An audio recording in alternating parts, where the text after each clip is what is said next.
całym świecie. Ptaki wędrowne, co raz tu, raz tam.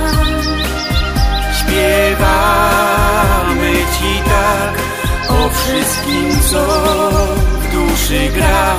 Światło niesiemy, byś nie był nigdy sam.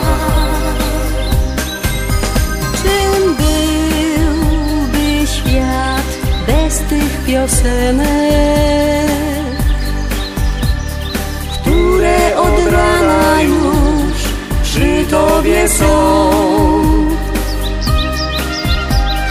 Wciąż nucisz je, kiedy jest dobrze i źle.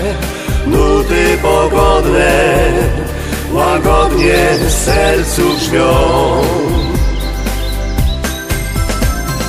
Wędrowne ptaki śpiewają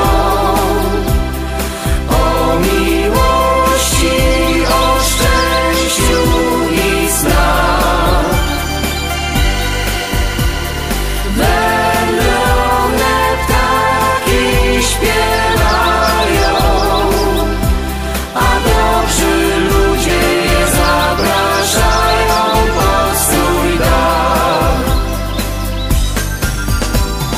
Wędrowne ptaki śpiewają przy pogodzie i gdy pada deszcz.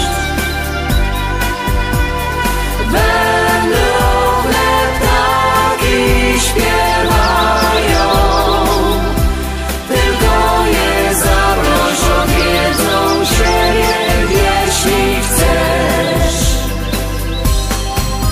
Jest wiele nas na całym świecie.